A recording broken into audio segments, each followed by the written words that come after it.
our students back in November for Anti-Bullying Week or Bullying Prevention and Awareness Week. And he really connected with the kids. So there were tons of kids that went up afterwards, high-fived him, and were talking to him. He knows a lot of them from a lot of the elementary schools as well that he's gone out to. And he's going to share with you this evening a lot of his wisdom, his lived experiences. He'll speak to you about overcoming adversity and resilience. One of the things that really resonated with us was talking about that whole idea of being broken. So being broken, things occurring in our lives that happen. And one of the things that we connected with was, we see this every day with students. There is beauty and strength in that brokenness. We know that you will enjoy his talk tonight. And without further ado, Mr. Kwesi Millington. Thank you so much.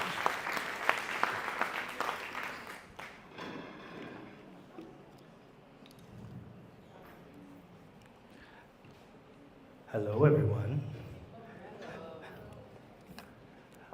I'm here to talk to parents tonight. Anybody a parent in here? No? Okay, bye. I have a 4-year-old son. His name is Phoenix. You like the name, right? One day I was picking him up from school, and I walk into his classroom. He runs up to me, gives me a big hug, and says, "Daddy, I love you." And then he said something that made me scratch my head a little bit. He said, "Daddy, you are my favorite daddy." To which I thought, up until this point, I was his only daddy. So I look at him and I say, "Phoenix, how many daddies do you have?" He looked up to me, his big brown eyes shone, and he said, 10. And so I thought, I think I might need to talk to my wife. I mean, I'm on the road speaking a lot, but I gotta make sure no more daddies coming through my household, right? I want to talk to you about kids today and parenting. It is the most difficult thing that we can do, isn't it? As the mayor said, it's our most difficult job, no matter what you do. Does anyone watch The Big Bang Theory?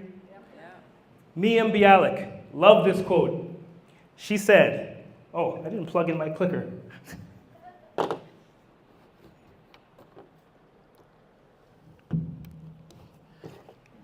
There we go. There's Phoenix. She said, hey, I came to parenting the way most of us do, knowing nothing and trying to learn everything as we go along. And so all I want to talk to you about is a few things that I've learned about how we can raise resilience in our kids. And listen, I'm going to tell you right off the bat, I don't have letters after my name or before my name that have anything to do with degrees. All I am is someone who's gone out there, spoken a little bit. I'll talk about my mom later and what she's taught me about resilience.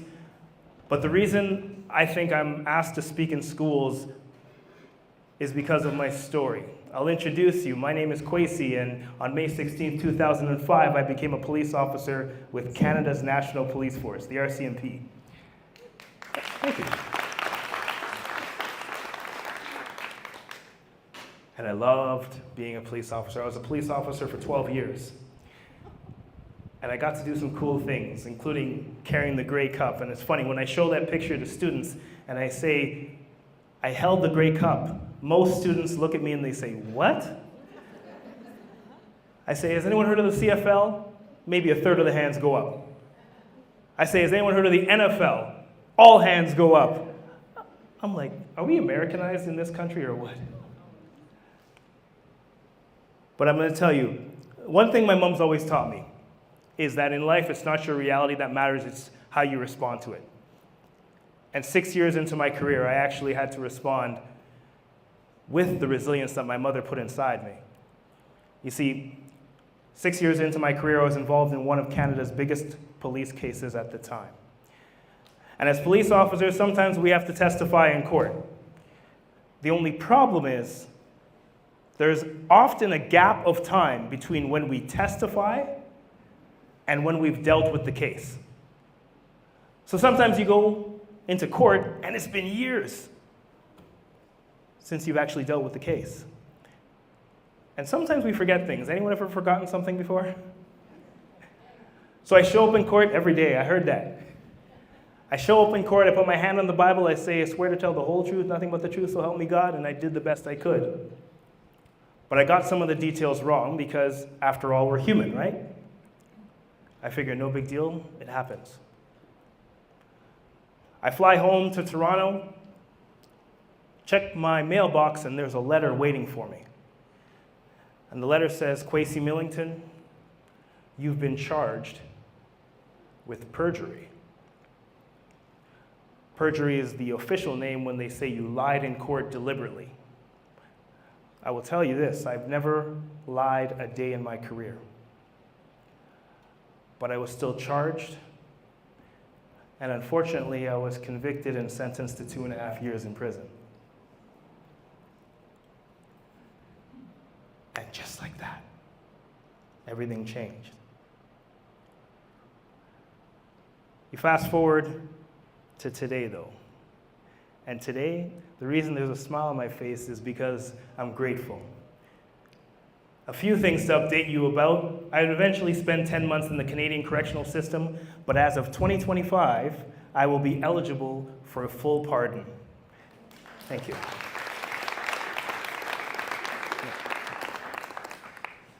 There was actually a best-selling book written about our case called Blamed and Broken by an award-winning CBC journalist, Kurt Petrovich. In it, he outlined that we should have never been charged with perjury.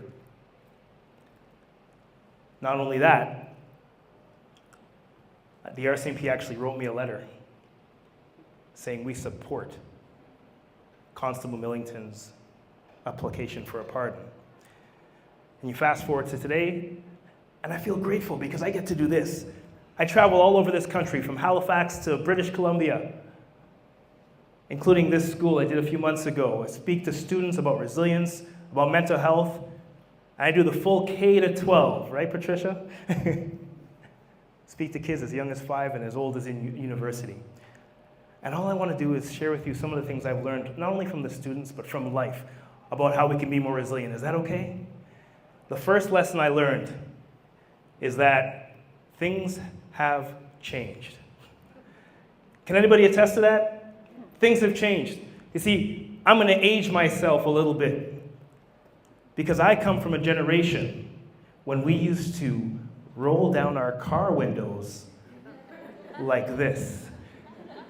Does anyone know what I'm doing here? I come from a generation when we used to call people by doing this. Anyone remember rotary phones? Didn't you hate when someone had too many 8s or 9s in their number? Oh, I can't be bothered. And I actually came from a generation where we would have to get up to change the TV channel.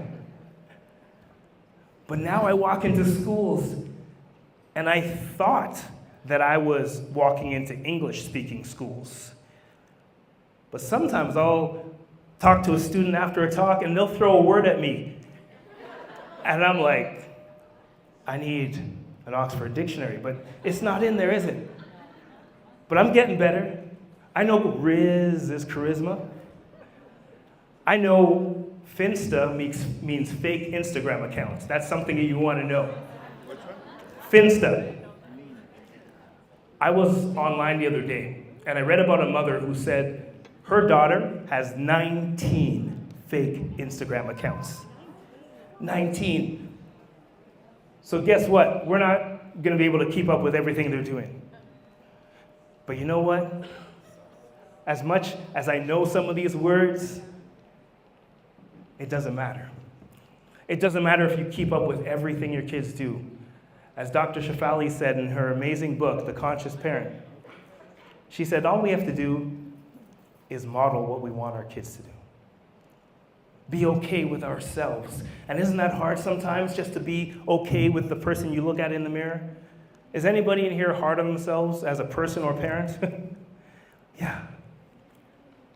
So let's talk about how we can instill some resilience in ourselves, but not only that, but in other people. And the first lesson I learned from a woman a long time ago. You see, a nurse, I'm going to tell you a little story about a nurse. She's in Montreal. She comes home from a long day of work. She walks into her townhouse, and she's tired because she worked a long day. But not only that, she's pregnant. She walks into her kitchen, and on her table, she sees something that changes her life forever. She sees a receipt for a baby crib. Now, at first, you're probably thinking, Kwesi, a baby crib receipt makes sense, right? She's about to have a baby. But she looks at the receipt, and she said, wait a second. This receipt isn't from my crib. This receipt is for some other woman's crib. She's confused. She looks at the receipt. Her man walks in the door. She shows him the receipt. And you know that look people get in their eyes when they've been busted? In that moment, he's forced to admit that not only is he having an affair, but he's about to have a child with another woman.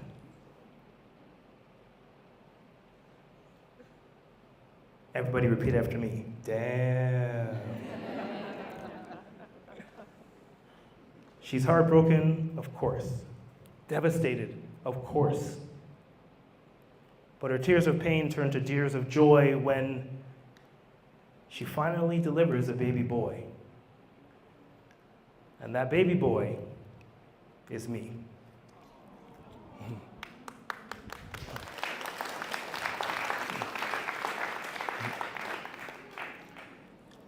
And yes, that's me.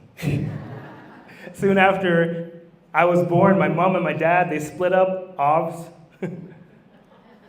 That's one of those words. But here's the thing. You know what? My mom never said a bad word about my dad. She never put him down, never took him to court, never did all the things you might suspect someone in that situation to do. In fact, my mother always tried to cheer me up. You know, she used to drive me to school in this old car, and when I show the picture to students or I talk about it, they don't know the car, but maybe you might. The car she used to drive me into school in is called a Dodge Omni. Does anyone know Dodge? Yeah, you're like, Dodge, yes. All right. Okay, we're together on this. She used to drive me to school in that old, beat-up, I think it was an 86, gold. And anytime this song would come on the radio, she would sing it. If it didn't come on the radio and I was having a down day, she'd sing it to me anyways. And I'm going to warn you right now, I'm not as great a singer as Chad is. But I'm going to give it a shot anyways. Anytime I was down, my mom would sing a song. If you know it, I'd like you to help me and sing along, okay? Here you go.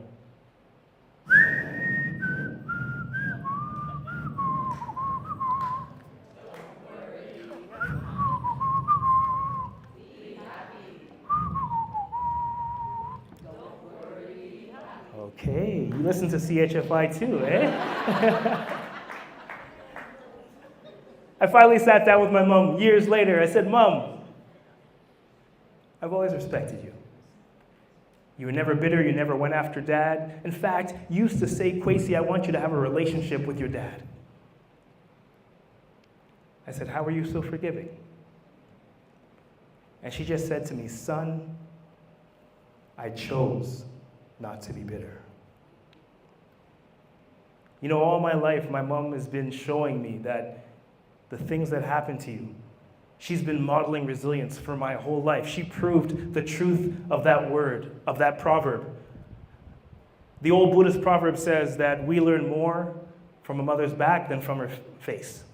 So we learn more by watching our parents. Your kids learn more from watching you than they do from what you say. Yes, we want to say things to them, but they learn more from just watching you.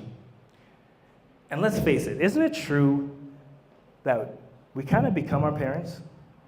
No, tell me this. Have you ever said this line, "I can't believe I'm becoming my mom"? Has anyone ever said that? Yeah, or dad for the, 5 guys in the room. And that's why they make commercials like this. These are my tissue box covers. Remember, tissues come in their own boxes. It's important for young homeowners to let go of the things turning them into their parents. There we go. Right, who's next? I've been holding on to these pieces of crown molding. You never know when you're gonna need them. Nice now. He can be a lot for that. You still on that car? Okay. Empty tubs of butter are for recycling, not for my leftovers. That's a big one, people. Yes, you can. We become our parents, isn't it true? So what we got to do is just kind of show them what we want them to do. And sometimes they just follow what they see, regardless of whether you say it or not. But we have to make sure that what we show them is in congruence with what we say to them. Isn't that true? I was flying home from a speaking engagement in Alberta. And I remember I get on the plane, and I'm an aisle seat guy because I like to stretch my legs out. And beside me, there's this couple. They look like they're about in their 30s. I see the wedding ring. Man and woman.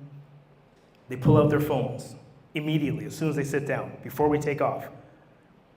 And they immediately go online, and they open up Instagram. Both of them. And on Instagram, you can go to the Reels portion and see how many views you have. And the wife looks at the husband and shows him one of her top viewed videos. And I'm being very nosy. Yes, I know this. I'm all up in their business.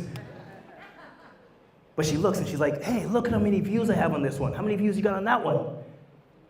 Now, this was a couple in their 30s, and when they closed that app, nosy Kwesi looks on their screensaver and sees that they have 2 kids. There's a family portrait there. And I just had a thought, because they're comparing likes. They're vying for attention. And not to be judgmental, but I just thought, hey, I hope their kids never come up to them and say, "Nobody likes me online. I'm not getting any likes. I feel worthless because I don't have X amount of followers." Because the answer, of course, that we say to them in that situation is what? Don't worry about what other people say. Don't worry about likes and followers. None of that stuff matters. Well, if those kids saw what I saw, they can simply say, "But I saw you care about that." So what do we want to show them? See, I learned from my wife that kids pick up on things, even at a young age. About a year after my son was born, my wife decided she wants to get back into fitness. And so we got some dumbbells in the house, and she snuck in little pockets. You know, the new mom, any moms of kids younger than like 5 or 6 in here? Right, so you sneak in pockets, right, throughout your day? So she would sneak in workout pockets, right? So Phoenix would be sleeping, and she'd get some squats, some workout in, and he would see it. And she did that for year after year. And you know what my son did the other day? He said, "Daddy, I want to work out." He pulled out my equalizers, and so cute, he's trying to do pull-ups. Bad form. And tried to do push-ups as well. He picks that up. And they pick up what we do. And so I'm going to try to do that deliberately. And I think, I'm going to follow my wife's example. So I read most of my books on Audible. But I do like the feel of a physical book. Does anyone like the feel of a physical book? Yeah. So I make sure that I keep books around the house. And I do that deliberately because I'm hoping that my son picks up a love for reading like I do. And I think it's working, because the other day, my son came up to me and he said, "Daddy, can you read this book for me?" It was a heartfelt moment. However, The book he handed me was Man's Search for Meaning by Viktor Frankl. If you've never read the book, it's about a Holocaust survivor. Probably not appropriate for a 4-year-old. But it's working, I think. And you know what? As a man who grew up in a single parent home with his mom, I want to show my son how to treat a woman. So I will deliberately sneak up behind my wife sometimes, give her a kiss. Show him the affection that I didn't see growing up. Because I'm hoping that when he starts to date, hopefully when he's 25, he'll pick up some of those things as well. And it matters because I was online the other day and I saw a video that I'll show you in a minute of a couple that was doing just that. They were hugging, they were having fun off camera, and they decided to film their little boy watching them.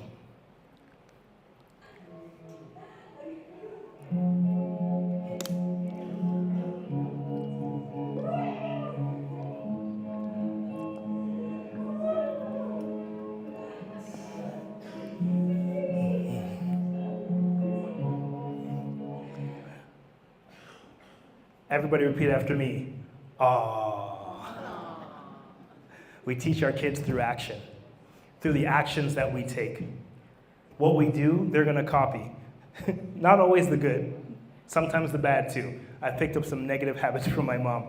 I'm a little bit stubborn. Can anyone relate to being stubborn? I have habits that I've picked up. But that being said, we do want to say things to our kids. We do want to say things to help them build that resilience. And what I've learned from speaking to thousands of students across this country is, as my friend says, they don't want us to show them the Superman. They want us to show them the Clark Kent. You know, I remember my first talk when I walked into a school, November 2019. I thought the best way to go about it was to walk into the school and say, this is how you build resilience. This is how you become mentally strong. And give them lesson after lesson on how to be mentally strong. And I realized what they really wanted was to know, hey, Kwesi, have you struggled? Kwesi, when you were in school, what did you go through?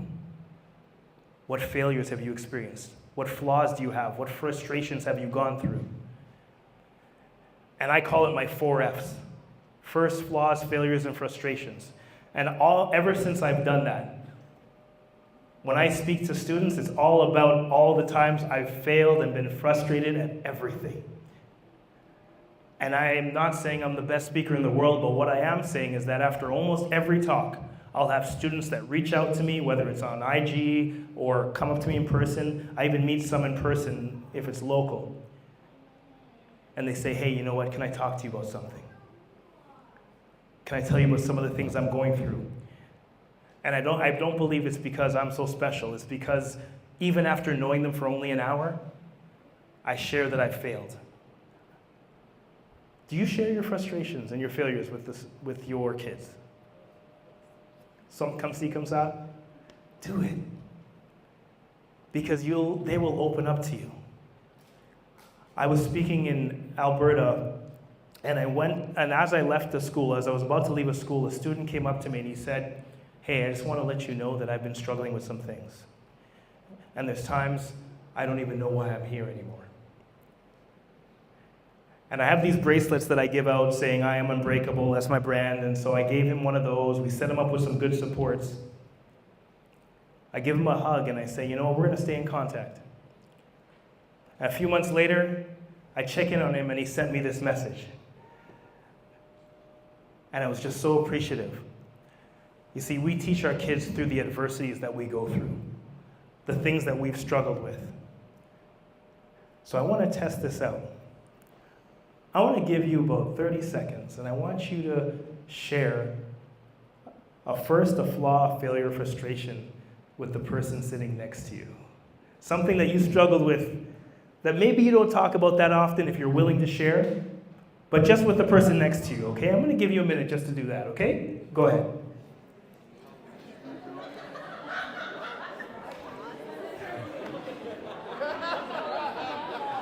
Chad's like, where do I start? Yeah.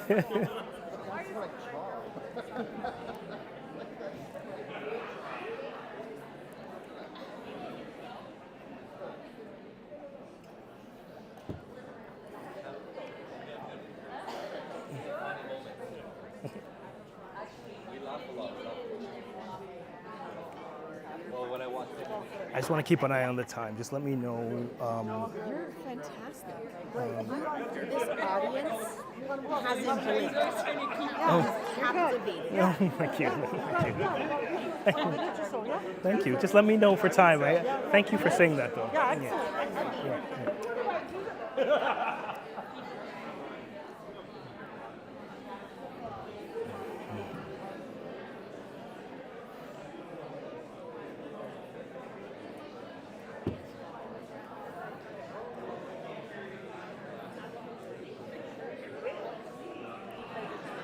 How are we doing at this table? Are we sharing? We're sharing? Yeah? Oh, yeah.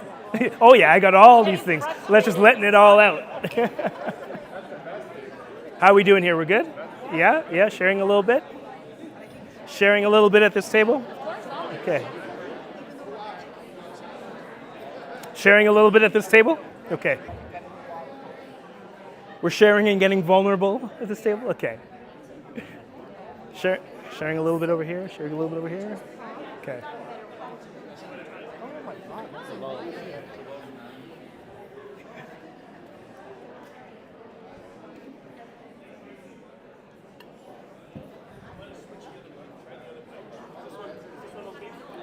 Yeah, I just have to make sure I know where I'm holding it. Yeah, I think I can switch the other one. If it sounds different, I don't know. Hold on. Hello, hello, hello. Oh. Give me the... All right, I'll bring everybody back in. Did I feel awkward for anyone, or was it comfortable? A little bit awkward? If you're a teacher, do it with your students. Parent, do it with the kids as well.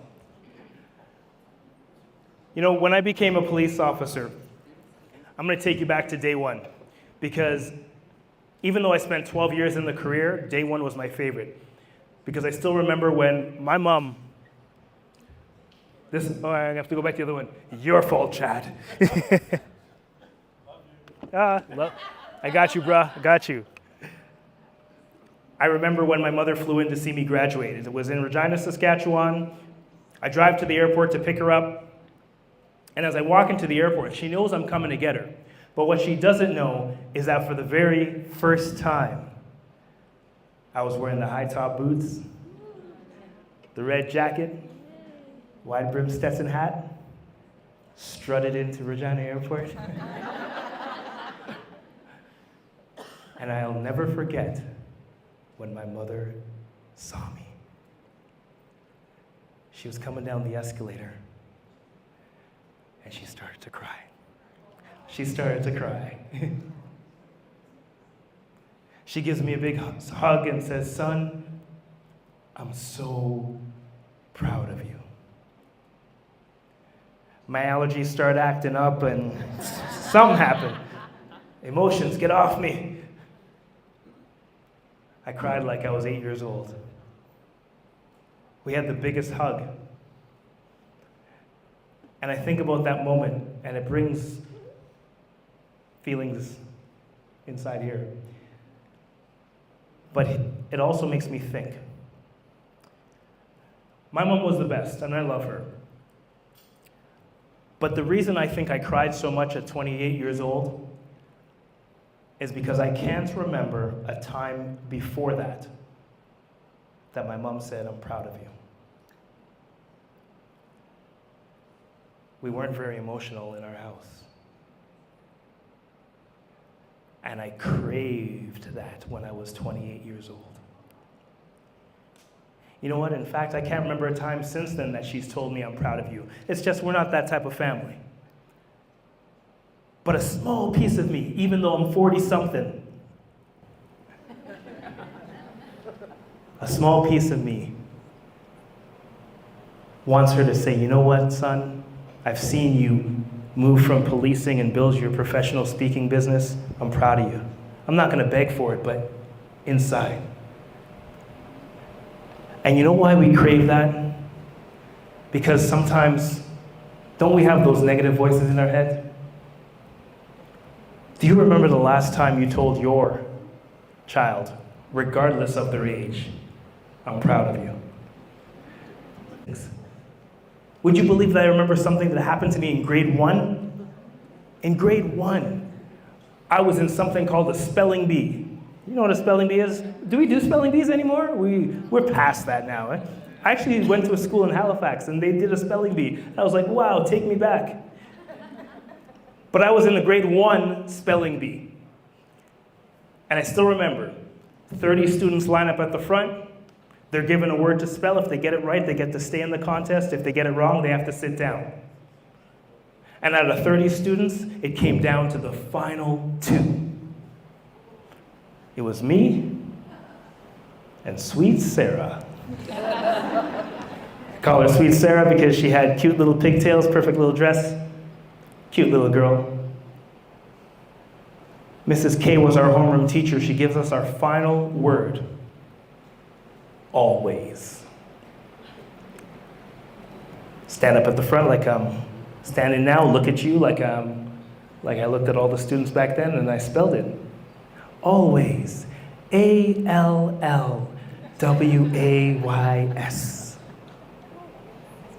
Nailed it. You know always only has one L. I didn't, but you know who did know? Sweet Sarah won the grade 1 spelling bee. Sweet Sarah won that prize. What was the prize, you ask? It was a pack of pencil crayons. But wait, it was the 24 pack. Watch out, boy.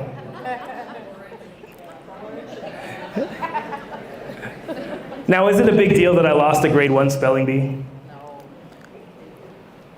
At the time, yes, but not really. But you know what is a big deal? What is a big deal is how I started to talk to myself after that day. Would you believe that I hung on to that failure through elementary, through middle school, through high school? If you were in my high school, you would have seen me sitting at the back of the class. I wasn't putting my hand up. I wasn't volunteering for anything. This is the last thing I ever thought I'd be doing.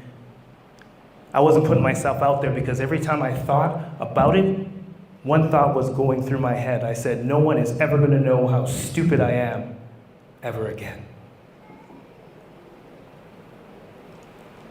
You ever put yourself down? You ever say negative things to yourself? You ever look in the mirror and say any of these words? Raise your hand if you've ever said any of these words to yourself. Or equally negative ones. You see, we've done it. So I know our kids do it. And so we have to counteract that. And social media, let me tell you, has made it 10 times worse. There is some truth to that. So that's why we have to do what I call praising intelligently. And I tell you, I draw my knowledge from people way smarter than me. There are 2 ways that we can praise more intelligently. The first one comes from Carol Dweck. She wrote a book called Mindset, conducted a study and said that children praised for effort work harder and longer than those praised for intelligence or ability. So what does that mean? As I like to put it, praise the way, not the A. So they bring home an A. They bring home a good mark on a test. Yes, praise the mark, but maybe you say something like this. You know what? I'm so proud of how much work you put in, how much studying you did for this test. I'm so proud of the hours you put in. The A is not controllable, the effort is. If you have any athletes in your family and they make the team, congratulations for making the team, but you might say something like, you know what? You weren't that good at this sport in the beginning, but I'm so proud of your perseverance, how you kept trying, how you got up early, you did your workouts, you kept practicing. Perseverance is duplicatable. They can't control whether they make the team. So that's how we praise intelligently. The second way comes from Stanford University. They had this interesting habit that students would repeat when they would receive an assignment. And what they found was they gave students an assignment and said, hey, we're going to give you feedback. If you want to resubmit the assignment, the same assignment with our feedback, try again, improve your mark, we'll give you the higher mark. In my mind, I'm thinking, no brainer, resubmit the assignment. But what they found, gave back their assignments and they said, I'm giving you this feedback because I have high expectations of you. I'm giving you this feedback because I have high expectations of you. And they said that to all the students. The second group, they said the same thing. I'm giving you this feedback because I have high expectations of you. But they added 7 words. They said, I'm giving you this feedback because I have high expectations of you, and I know you can achieve them. And I know you can achieve them. So all they were doing was saying, you know what? I believe in you. There's an old quote that says, if you treat people as they are, they become worse, but if you treat them as they could be, they become what they should be. So guess what happened?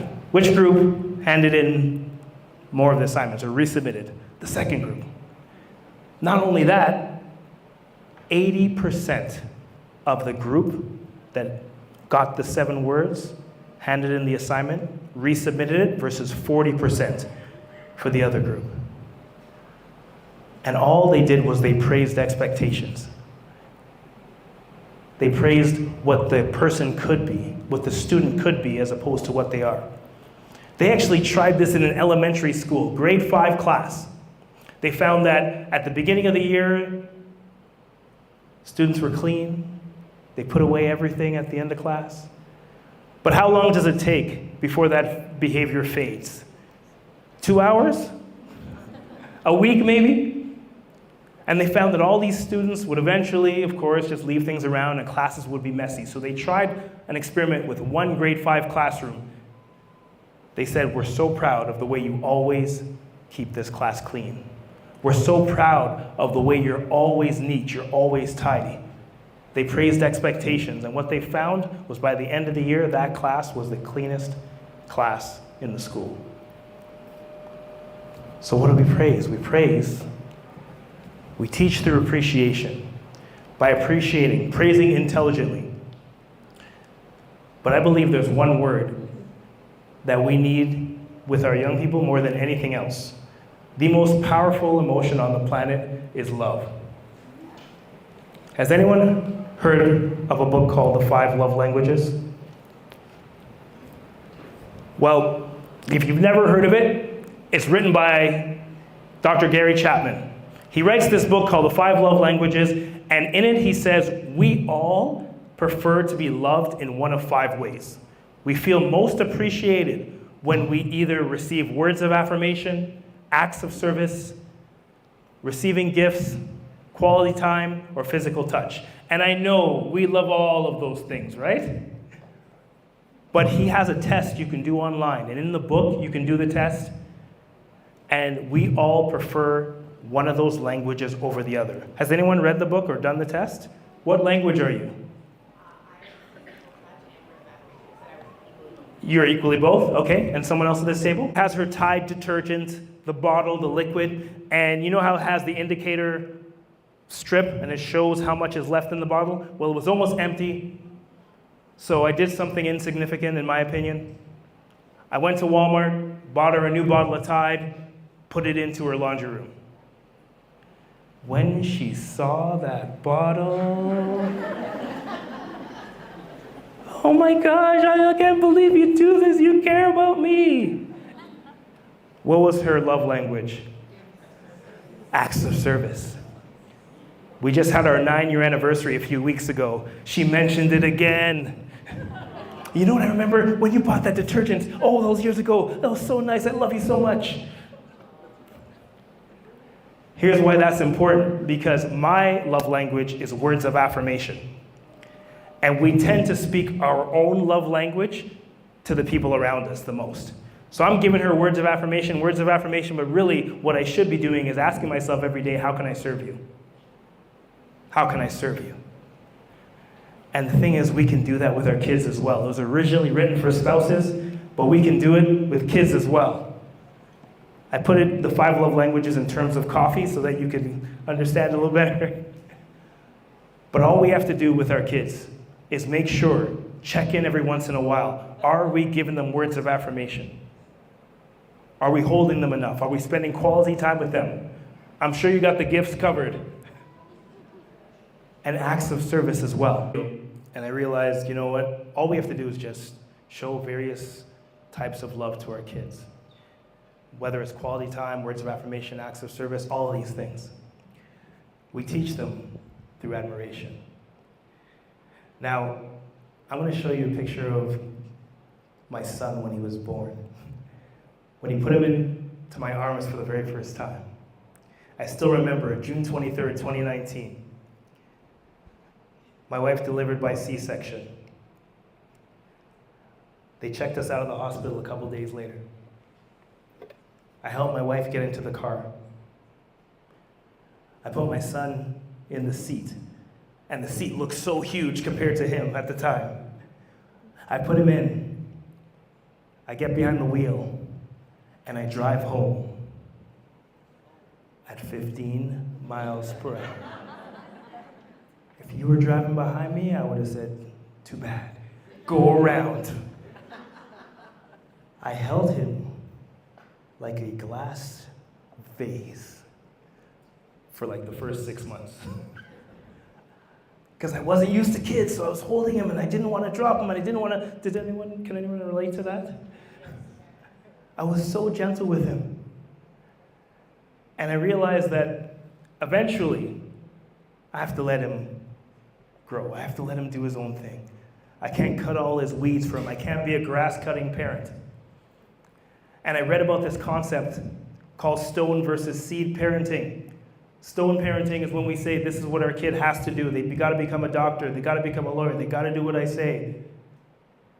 Or you see those parents at the hockey rink. Have you ever seen those ones? You know those parents that think their kid's the next Sidney Crosby? My kid needs more ice time. I know none of us are parents like that, but have you ever seen it? Parents are just like, okay, this is what they got to do. The opposite of that is being a seed parent. Giving them advice, standing back, and letting them grow. And I can't promise I'm going to do it perfectly, but I'm going to give it a shot. And if I'm ever tempted to become a stone parent, I'll remind myself of this kid. His name is Tommy. And if you know who Tommy is, don't say anything. But Tommy was born in 1977, and immediately he excelled at baseball. He was so good that he was scouted to play professional baseball. And at that point, a parent might be tempted to say, go for it. You gotta go pro. Not a lot of people get this opportunity. But you know what Tommy's dad did? He said, you do you, son. He stepped back. Tommy put down the baseball, said, you know what? I don't want to play this sport anymore. And he picked up a different ball. And he became the greatest NFL football quarterback of all time. You know what I love about Tom Brady? Besides the funny roast I watched of him the other day. It was good, wasn't it? It was a little bit vulgar, but you know. What I love is that he said his dad is his hero. He is the one that didn't push me. He's the one that didn't push. And so all it is about finding that fine line between pushing but being passive. I went to a school, and I remember I walked into a classroom, and I learned the power of what Michelle Borba said in her book. She says, we have to let our kids resolve their own conflicts sometimes. I walked into a classroom, and there were 2 students, and one was being bullied. There were 2 grade 4 students, and one of them was being bullied. And so I'm standing in front of them, and I see the bullied kid, and I see the bully, and I say to the bullied kid, what do you do when he picks on you? He looked at me and he said, well, I just tell the teacher, I tell the principal. And so I asked everybody in the class, I said, okay, well, what do you do when someone picks on you, when someone says something mean? And I got 3 answers. One of 3 answers is what every student in this particular classroom did. Either A, they do nothing, B, they tell a teacher or principal, or C, they do what I call clapping back. They say something meaner, they hit them back. And so I decided to ask the kid that was bullied. I said, you know what? Let me ask you something. Have you ever told them how it made you feel? And it was almost like they're like, what? Tell him how I felt. So I said, let's role play it. Just use these 2 words, 2 stems, when and I feel. So when he calls you fat, what do you say? And in that classroom, he looks at the bully and he said, you know what? When you call me fat, I feel sad. I feel angry. And something very strange happened. The bully actually took a step back. The kid that was being bullied stood taller. And I realized that's the first time that I think they did that. And so I said, what happens when we express our emotions? We get to allow what we feel to come out. So the first thing that we do is let them express it through words. Let them resolve their own conflicts. But sometimes I've learned we gotta just let them be frustrated, right? Raise your hand if you've judged a parent more harshly before you became one. Has anyone done that? I did it all the time. I would judge parents. How do you let your kid do that? How do you let your kid do that? If I was a parent, there's no way my kid would have a tantrum like that in public. Boy, did I learn that mistake. Imagine this. A playground, a fair full of hundreds of people, hundreds of families, and Kwesi holding his son upside down, walking out of the park as he screams at the top of his lungs. Not embarrassing at all. But sometimes we gotta let them let it out. I went to a webinar the other day, and this advice was given when it comes to letting our kids let it out. First thing we gotta do is not do what I call the 3 S's. And listen, I learned this on that webinar, but I actually learned it from my wife. My wife came home one day, and she told me about her coworker, Mary. I'll call her Mary. She comes home and she says, honey, I just gotta tell you, Mary was acting like a bitch today. I'm like, whoa, whoa, whoa. Judge not, lest ye be judged. And I tried to intervene, and she said, you know what, honey? I just want you to listen. Isn't that true? Sometimes that's all they want, right? Just shut up. And things like we do that with our kids as well. The 3 S's are this. Don't try to solve their problems. Don't shrink their problems, minimize them. And don't try to apply any sense to their problems. Because what's that part of the brain, the prefrontal cortex? I think it doesn't develop till they're 25 years old. Here's what we do instead. Ask them one question. Do you want to be helped, hugged, or heard? Do you want me to help you? Do you just need a hug? Or do you just want me to listen? And listen, I'm sure you know this already. But yeah, that's all they need. So I'll leave you with this. We teach them through allowing. I read a statistic from Harvard University that said that anxious or depressed parents are 5 times more likely to have anxious or depressed teens. And listen, I believe that applies to anything. Anything we model, our kids are more likely to model as well. And what I've learned is that one of the best things that we can do is be present for our kids, is to be there. And this lesson I actually learned when I walked through the prison doors. The biggest lesson I learned in prison was that sometimes we got to shut the world out. They say the average person picks up their cell phone within the first 5 minutes of the day. And I remember I read a book when I was inside those prison walls that really stuck with me. The author is named Eckhart Tolle. The book is called A New Earth, and he said sometimes we forget about the joy of just being. And so as we close, I just want everyone to sit up, and I'll show you something that I do every single morning, and maybe you do it as well. Instead of picking up my phone, I just do this. Everybody put your hand on your stomach. And all you do is breathe in, fill up your belly, and out. In one more time, and out. Every morning, I do something called 3 mindful minutes. I have silent time in the morning, and I'm going to tell you that not only helps us to be more present with our kids, but it helps me to not say things that would have me sleeping on the couch at night. Awareness is how we teach our kids to be resilient. When we show them that, hey, I'm here for you, I'm listening to you no matter what you're going through, that's one of the greatest gifts you can give them. So I have one more question for you as we close off. Raise your hand if you're doing the best you can as a parent. That's what you need to do. I love this quote. Kids don't need perfect parents, they just need good enough parents.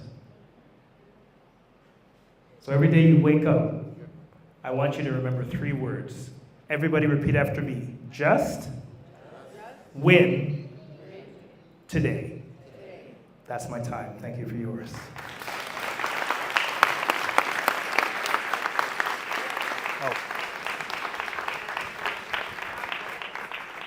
Kwesi, I have to tell you, you got riz, bro. Charisma.